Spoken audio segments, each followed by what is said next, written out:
Donc aujourd'hui, je vais revenir très rapidement sur qu'est-ce que YouTube. Parce que la plupart des gens voient ça un petit peu comme une plateforme, mais ne savent pas exactement ce que c'est. Donc YouTube, principalement, c'est une plateforme en fait qui permet de publier des vidéos et les gens peuvent les regarder en streaming. Aujourd'hui, il y a d'autres applications, mais je ne vais pas en parler ce soir. Il faut savoir que YouTube a été racheté en 2006 par Google pour 1,6 milliard en fait, de dollars.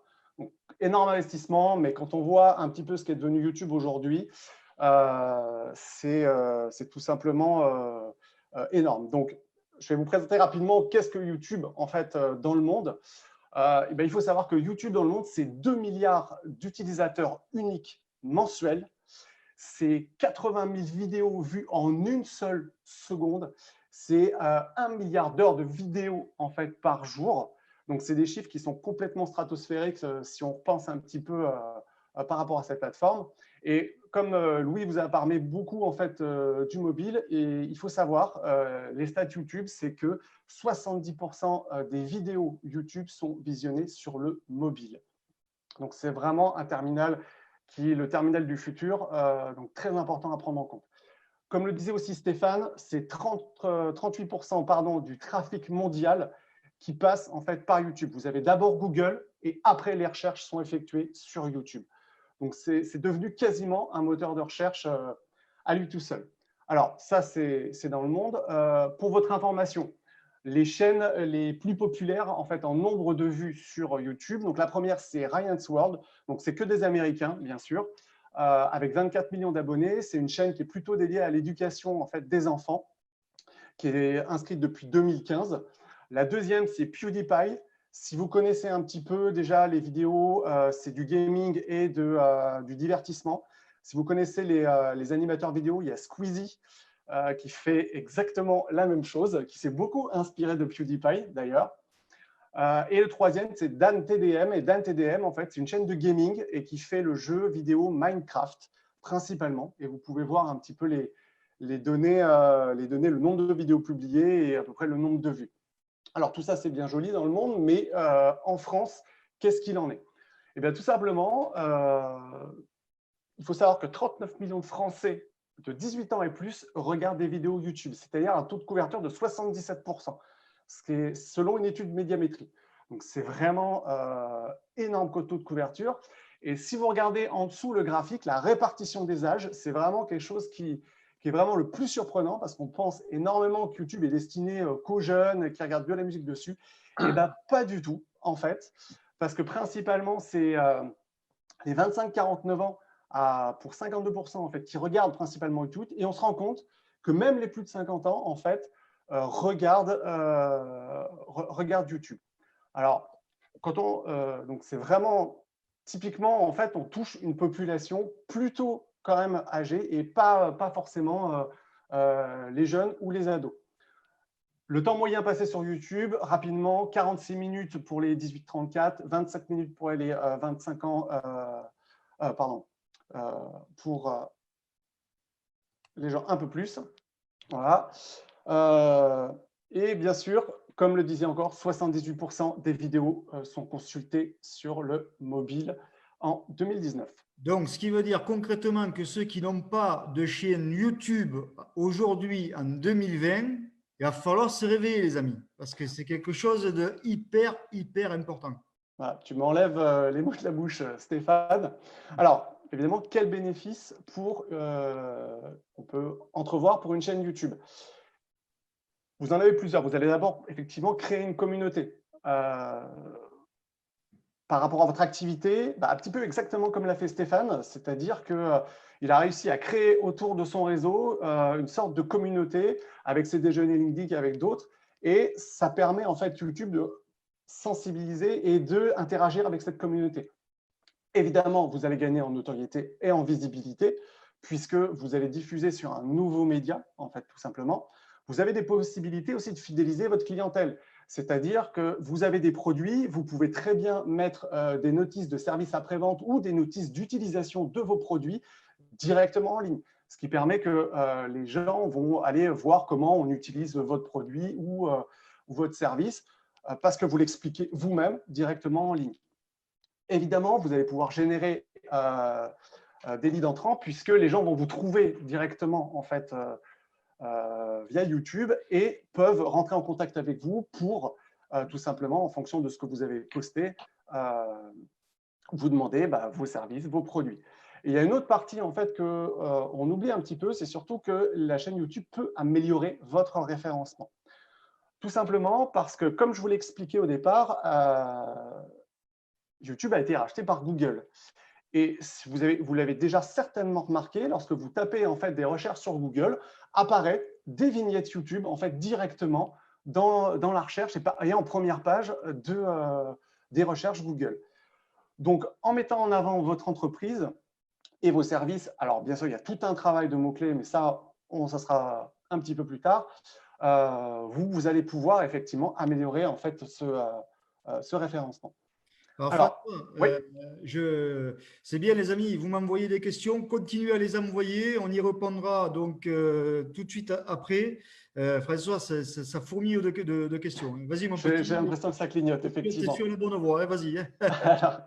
Alors, merci en tout cas pour les questions. Alors, aujourd'hui, pour bien comprendre un petit peu pourquoi une vidéo est mise en avant et pourquoi une ne fonctionne pas, il faut bien comprendre comment fonctionne l'algorithme de YouTube. Donc, voici exactement la définition en fait, que Google donne dans les critères et textuellement ce qui est marqué. C'est-à-dire l'algorithme de YouTube analyse le comportement des spectateurs en tenant compte du contenu qu'ils regardent, du contenu qu'ils ne regardent pas, très important aussi, du temps qu'ils passent à regarder les vidéos, bien sûr, les mentions j'aime ou je n'aime pas, et enfin, les commentaires. Alors, qu'est-ce que ça veut dire de façon décryptée? Et pour YouTube, quel est, avec l'expérience, en fait, les vrais points importants par rapport à ces critères? Tout simplement, le premier critère et le plus important aujourd'hui pris en compte par YouTube, c'est ce qu'on appelle le watch time, la durée de visionnage. C'est combien de temps, en fait, un internaute va rester sur votre vidéo. Ça, c'est vraiment un critère crucial que YouTube prend en compte pour juger de la pertinence en fait, de votre vidéo. Si quelqu'un reste sur votre vidéo et la regarde relativement longtemps, eh bien, YouTube va considérer que c'est une vidéo pertinente par rapport aux mots-clés qu'il a tapés, par rapport à ce qu'il a cherché en fait, comme vidéo, et va la promouvoir par rapport en fonction de ces mots-clés. La deuxième chose, c'est la fidélisation de l'audience, c'est-à-dire le nombre d'abonnés par rapport à votre chaîne. Effectivement, plus vous générez en fait d'abonnés, plus ça signifie que vous amenez de la pertinence et de la valeur en fait sur votre chaîne YouTube. Et à ce moment-là, votre chaîne sera mise en avant et les vidéos publiées sur votre chaîne seront mises aussi en avant. Le nombre de commentaires, bien sûr, on en a parlé, c'est l'interaction en fait que vous allez avoir avec eux. C'est-à-dire que c'est bien beau d'avoir des commentaires, mais vous allez avoir un travail en fait d'échange et de réaction au niveau de ces commentaires. Les mentions j'aime ou j'aime pas, tout simplement, c'est les vidéos qu'ils regardent ou qu'ils ne regardent pas, toujours pour juger de la pertinence du contenu. Et enfin, le taux de clic, le nombre de vues, effectivement, par rapport à la pertinence de la vidéo. Alors, quelle stratégie, en fait, pour la création d'une chaîne YouTube?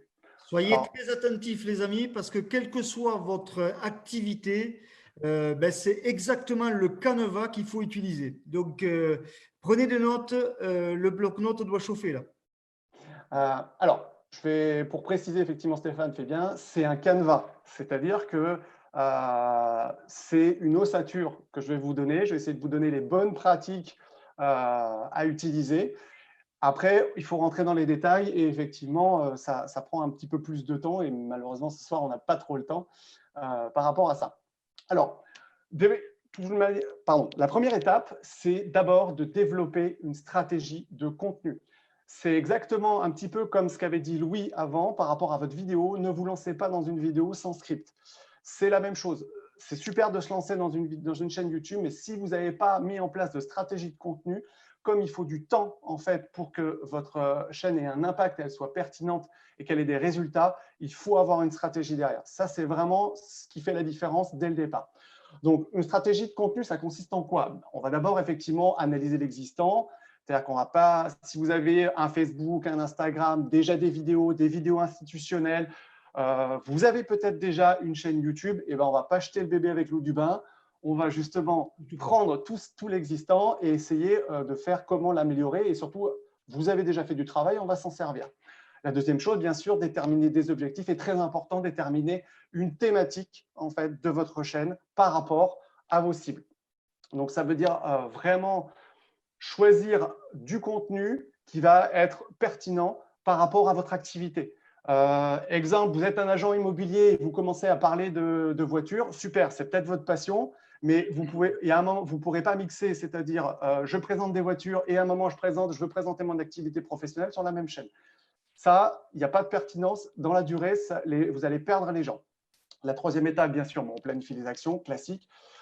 La création de contenu vidéo, ça, vous l'avez vu avec Louis, ce qui est nécessaire en fait à faire. Diffuser les vidéos sur le contenu, j'y reviendrai un petit peu plus tard. Et bien sûr, à la fin, on va analyser les performances parce qu'on a des outils, YouTube met à disposition des outils nécessaires pour analyser les performances de vos vidéos et on va les optimiser. Ça, c'est très important. Alors, la deuxième étape, c'est l'importance du titre et de la miniature. Alors, je vais m'y attarder un petit peu dessus parce que c'est quelque chose de vraiment, vraiment, vraiment primordial en fait sur YouTube. Il faut savoir que 50% de la lecture de la vidéo est due au titre et à la miniature. C'est-à-dire que vous pouvez avoir votre super script, vous avez fait une vidéo, vous avez passé des heures à vous filmer, à faire des retouches, à faire du montage. Si votre titre et votre miniature n'est pas impactante, pertinente, eh bien, vous n'aurez pas vu, tout simplement. Donc, c'est vraiment dommage et ça nécessite un vrai travail en fait par rapport à ça. Alors, quelle stratégie en fait on peut appliquer pour améliorer ces titres? Alors là, voilà, même chose, je suis là pour vous donner des idées, vous orienter un maximum. On peut commencer par créer une intrigue dans le titre. Exemple, je teste la nouvelle BMW et voici ce qui se passe. Ou alors, les gens qui réussissent ont tous ces 5 habitudes. 3 petits points et j'enchaîne. On peut surfer sur un sujet d'actualité. Je crois qu'en ce moment, il y en a un qui est dans tous les esprits, qui nous force à faire du télétravail. Et par exemple, on peut dire les 7 règles indispensables pour faire du télétravail en ce moment. Autre idée, je vais réaliser des interviews, mais des interviews poignantes, passionnantes. On va essayer de créer de l'émotion, comme vous le disiez, Louis, à très juste titre. L'humain est dans l'émotion, donc il faut générer en fait de l'émotion. En fait, vraiment, il faut miser sur du contenu de qualité. On va chercher en fait à résoudre des problèmes, à apporter des solutions à nos internautes. Alors, une fois que vous avez fait le titre et la vidéo, quelle est la durée idéale en fait pour une vidéo aujourd'hui sur YouTube? Donc, Louis, tout à l'heure, vous a parlé effectivement de vidéos relativement courtes pour des réseaux sociaux comme Facebook, LinkedIn ou Instagram, qui effectivement, c'est 1 minute 30 à 4 minutes grand maximum, parce qu'il y a très peu en fait, de temps de visionnage. Sur YouTube, c'est complètement différent. Et pour comprendre en fait cette notion, il faut comprendre comment YouTube gagne de l'argent, tout simplement. Alors, il faut savoir que YouTube gagne de l'argent par la publicité. Et la publicité qui va le mettre sur vos vidéos. Alors, je vous ai mis rapidement les règles de monétisation d'une chaîne YouTube, c'est-à-dire qu'avant que vos vidéos soient monétisées, il faut que vous remplissiez ces critères, c'est-à-dire 1000 abonnés, 4000 heures de visionnage sur les 12 derniers mois, ça veut dire déjà 1 an de travail, et respecter des règles de communauté classiques. YouTube va insérer en fait des publicités AdSense directement en fait dans les vidéos que vous allez poster. Et plus YouTube en fait met des publicités dans votre vidéo, plus il va gagner de l'argent. Donc, si vous faites des vidéos très courtes, qui peuvent être pour faire ça peut être très bien pour faire du buzz, mais si vous faites que des vidéos courtes, eh bien, vous pouvez en fait vous attendre à ce qu'elles ne soient pas forcément mises en avant, tout simplement parce que YouTube ne va pas forcément gagner de l'argent avec votre vidéo. Donc, suite à un consensus en fait qui se dégage, par rapport à des études de YouTubeurs, notamment des YouTubeurs américains que je suis beaucoup. Généralement, vous allez retrouver principalement chez la plupart en fait, des YouTubeurs une durée de vidéo supérieure à 10 minutes. Pourquoi? Parce que ils peuvent mettre à peu près un peu plus de 3 à 4 publicités dans la vidéo, ce qui permet en fait, à YouTube de gagner en fait, de l'argent. Et si YouTube gagne de l'argent, eh bien, tout simplement, ils vont tendance à promouvoir votre vidéo parce que vous aurez fait votre contenu pertinent, mais aussi ils vont gagner de l'argent. Donc, privilégiez un format plutôt aux alentours de 10 minutes, voire supérieur à 10 minutes si vous le pouvez, pour ces vidéos. Alors, on a vu effectivement le titre, la miniature, on a vu la durée idéale de la vidéo. Je vous ai parlé tout à l'heure du critère le plus important qui est le watch time, en fait. Et on va voir ensemble, en fait, comment sont structurées la plupart des vidéos sur YouTube. Et quand je vais vous parler de ça, je pense que ça va vous rappeler toutes les vidéos que vous pouvez voir sont quasiment construites sur ce même modèle. Là, il n'y a vraiment pas de surprise. C'est quelque chose qui est constant, en fait, chez la plupart des YouTubeurs et des gens qui font des vidéos sur YouTube. Donc, par rapport à la chronologie, effectivement, comme disait Louis tout à l'heure, on a tous des mémoires de poisson rouge en fait, quand on est sur YouTube et il faut être impactant immédiatement et il faut avoir un taux de rétention important. Donc, ce qui veut dire que dans la construction de votre vidéo, les intros très longues, il faut éviter. C'est-à-dire que vous avez 5 secondes pour convaincre ou promettre. Ça, c'est vraiment voilà, les choses. Vous annoncez la couleur, voilà ce qui va se passer dans la vidéo et j'enchaîne. Ensuite, vous avez à peu près 15 secondes de preuve sociale, ce qu'on appelle preuve sociale ou montrer des résultats, c'est-à-dire de montrer je vous promettais quelque chose, voici en fait les résultats que j'obtiens ou ce que vous allez avoir. On va retrouver aussi ce qu'on appelle les call to action. Les call to action, ça va être appeler les gens à s'abonner, appeler les gens à donner le pouce bleu ou taper la cloche si vous voulez. Un petit peu plus loin, vous allez pouvoir faire réagir en fait les gens dans les commentaires. Et enfin, en fin de vidéo, vous allez teaser. Il faut toujours essayer de faire un teasing pour amener l'internaute à aller sur une autre de vos vidéos pour tout simplement vous faire plus de vues. Deuxième chose aussi, conclure très vite. Parce que je vous ai parlé de votre watch time, c'est le taux de rétention en fait. Par rapport, en fait, si vous arrivez à garder les gens assez longtemps, ne traînez pas au début, ne traînez pas à la fin. Il faut conclure vraiment rapidement. Alors, qu'est-ce que ça peut donner? Ça va vous rappeler en fait des scénarios. Je vais revenir sur j'ai fait ma vidéo en fait sur les 5 habitudes des gens qui réussissent tout ce qu'ils entreprennent. Et vous avez cliqué sur ma vidéo. Voilà comment je pourrais commencer. Exemple. Donc, bonjour, bienvenue sur ma chaîne. Je vais vous donner les 5 habitudes des gens qui réussissent. Je les ai moi-même appliquées et j'ai pu avoir des résultats vraiment spectaculaires. Mais avant ça, avant d'aller plus loin, pensez à vous abonner, à taper la cloche en bas à droite ou à gauche. Pensez aussi au petit pouce bleu et si ce n'est pas déjà fait, et à partager la vidéo sur vos réseaux. Et là, j'enchaîne. Et donc, la première habitude, c'est faire du sport tous les matins, par exemple. Je vais un petit peu plus loin, je continue, j'enchaîne. Une autre habitude, c'est de lire tous les jours. D'ailleurs, si vous avez des suggestions de livres ou si vous avez déjà utilisé cette habitude, faites-moi part dans les commentaires, on pourra réagir en même temps. Donc, voilà comment je peux engager ma communauté. À la fin, on a fait toute notre vidéo. Enfin, lors de la prochaine vidéo, je vais vous donner les 3 recettes pour faire de l'argent facilement sur le web en 2020. Allez, bonne soirée. Hop, et je coupe. Et on est passé à la vidéo. Génial. François, là, tu viens de donner vraiment un exemple type d'une vidéo qui permettra d'avoir vraiment un taux de rétention exceptionnel. Donc, effectivement, et c'est souvent ces vidéos comme ça, quand on regarde YouTube, elles sont fabriquées de cette façon. Moi, je me reconnais très, très bien dans ton exemple. Là. C'est parfait, François. Donc, faites-y attention. Les prochaines vidéos YouTube de personnes que vous allez voir, c'est très, très, très, très, très souvent, même maintenant quasiment tout le temps, structuré de la même façon. Il y a Frédéric qui me dit que tu es un tueur. Non, je préfère apporter de la valeur aux gens et partager ma passion Super, et mon savoir, voilà, qui est aussi C'est parce que je trouve ça très intéressant. Alors, pour continuer, on a vu un petit peu effectivement donc, les titres, la miniature. On a vu aussi la durée de la vidéo, comment structurer une vidéo.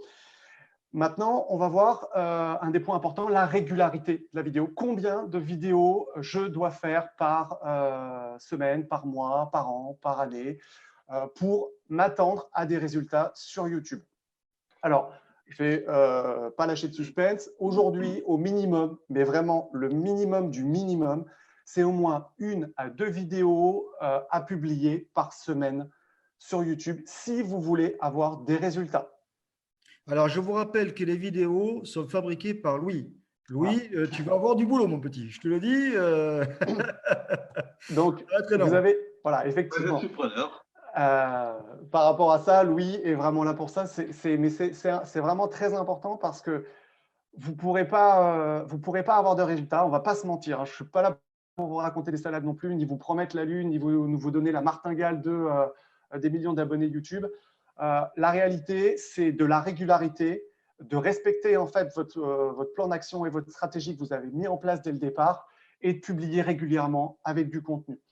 Je reprends en fait les exemples des top 3 en fait, chaînes YouTube. Par rapport à 2015, si on fait un petit calcul rapidement, vous pouvez voir que Ryan's World, la chaîne éducative, c'est 4 à 5 vidéos par semaine en fait, depuis 2015. PewDiePie, c'est 7 à 8 vidéos semaine. Donc, c'est des gens qui font à peu près 1 à 2 vidéos tous les jours. Pareil pour Dan TDM, 1 à 2 vidéos tous les jours. C'est un autre système, c'est du gaming, c'est plus facile parce que eux, généralement, ils se streament en fait, c'est-à-dire ils se filment en train de jouer à des jeux vidéo, ils reprennent en fait les vidéos, ils les coupent, ils les publient sur YouTube. Alors, même chose, quand publier sur YouTube, à quel moment je dois publier mes vidéos sur YouTube? Donc, comme vous pouvez voir, c'est un consensus, c'est-à-dire que les gens ont tendance plutôt à regarder les vidéos le samedi et le dimanche. Et il vaut mieux effectivement publier les vidéos le jeudi, le vendredi. Cependant, comme c'est un consensus, comme vous avez pu voir, les milliers de vidéos et les millions même de vidéos qui sont postées sur YouTube chaque jour, si vous postez comme tout le monde, vous allez être noyé dans la masse. Donc, pour moi, il n'y a pas tel… Oui. Donc, une astuce.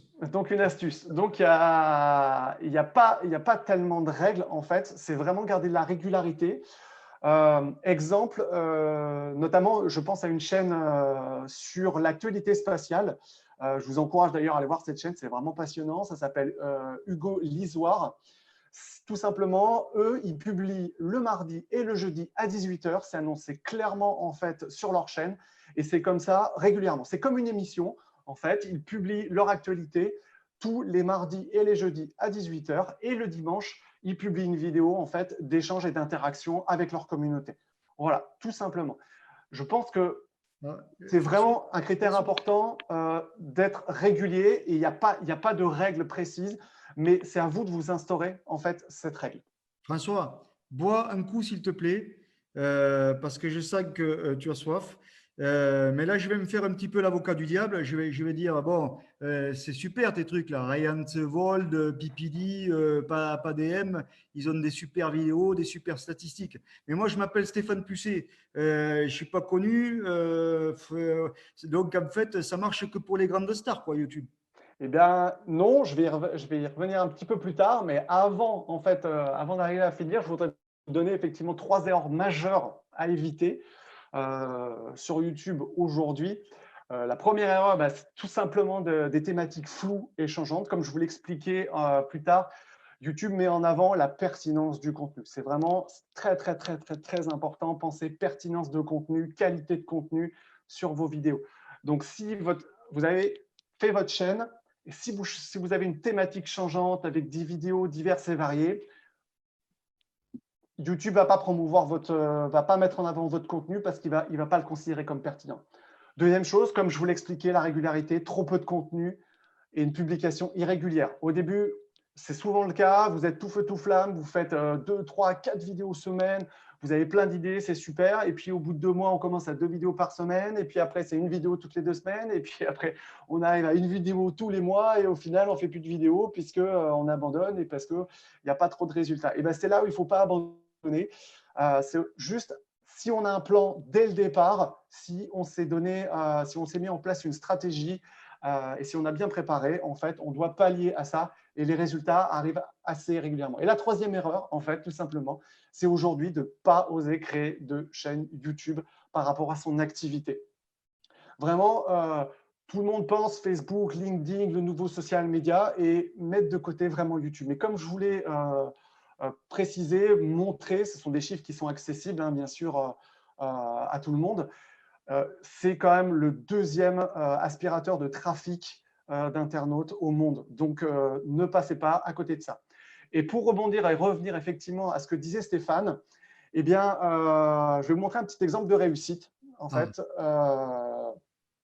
sur lequel, qui est assez parlant, je trouve. C'est tout simplement Alexiane Wins.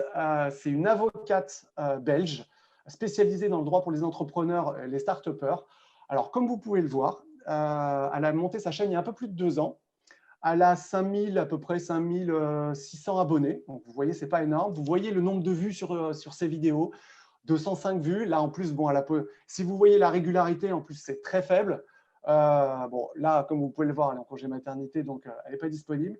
Mais ce qui est important, c'est que, notamment, au bout d'1 an, elle a multiplié son chiffre d'affaires par 5 et elle a été bookée, en fait, quasiment 4 à 6 mois après, tout simplement parce que, comme vous pouvez le voir, en fait, elle propose, bon, elle a déjà plus de 250 vidéos à peu près, donc du contenu, mais surtout, ce qui est important, c'est qu'elle résout un problème et elle apporte en fait des solutions. Et elle s'est fait repérer en fait comme ça. Et si vous allez en fait sur YouTube et vous tapez avocate belge, eh ben elle remonte en première position. Ce qui est incroyable puisque avocat en Belgique, je pense que c'est pas la seule. Voilà, donc ça veut dire en fait tout simplement que vous n'avez pas besoin de milliers, de millions d'abonnés pour avoir des résultats sur votre chaîne YouTube. En fait, déjà, commencez à publier du contenu pertinent. Pensez à vos clients, pensez à votre communauté et comment vous pouvez leur apporter de la valeur. Et là, vous allez avoir des résultats si vous appliquez la stratégie et si vous respectez un petit peu les consignes que je vous ai données. Voilà un petit peu pour cela. Donc, un grand merci à tout le monde pour votre attention. Un grand merci. Je vais essayer de répondre à vos questions si c'est possible. Et là, je laisse la main donc à Stéphane qui va reprendre. Et je vais essayer de répondre aux questions s'il y en a. On va regarder ensemble tout ça. Merci à tous pour votre attention.